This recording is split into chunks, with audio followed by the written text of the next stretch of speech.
Hi, I'm Linda with American Patchwork and Quilting, and I'm here with Angela Walters, Ambassador for Handy Quilter, and we're going to talk a little about negative space. Now first, tell me what negative space really refers to. Well, negative space is an artistic word for the space between components of a composition. So in a quilt, it would be the space between the blocks, which is pretty much background. Yeah, but it sounds fancier, so it's good. But negative space really kind of got known when modern quilts started happening with the large areas of negative space. But anymore, that refers to any quilt. And so I think it's important to realize that negative space can be large or small. And this quilt block right here just shows that. You know, in between these triangles, this is technically the negative space of the quilt. How would you handle that?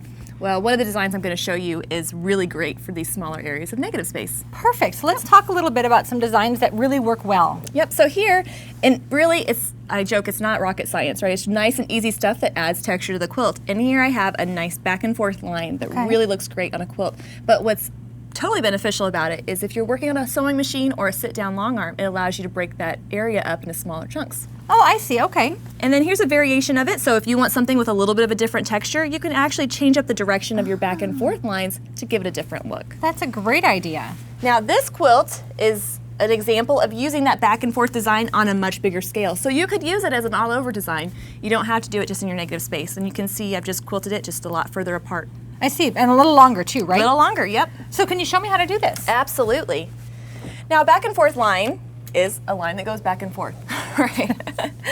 But what's a little bit different is when I'm quilting this in a large, or any section, I'm quilting it in columns. So as I'm working my way down, I'm gonna make a line that curves out and back. But what I'm gonna do is try to keep them of varying widths. I don't want them all the same width.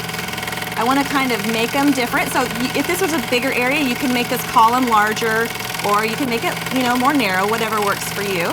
And is that so the next line next to it will interlock with it so it'll seem like it's one pattern? Absolutely. That way you don't see that clear, you know, delineation between the columns. And then when you get to the edge of your area, you're just going to come around and work your way back up, quilting the next column.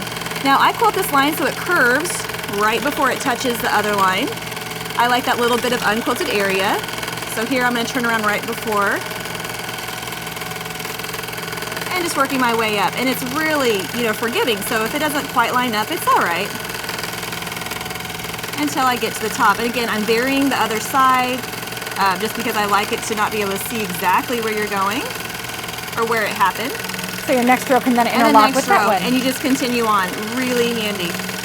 And you just finish working your way down. Now the great thing, like I said, here I've quilted it all horizontally, but you could do it differing directions, whatever works for you. And you have this nice pop of texture where it doesn't quite match up, and it looks really great on your quilts. That's great. Thanks so much for showing me this great technique for doing the background in my quilt.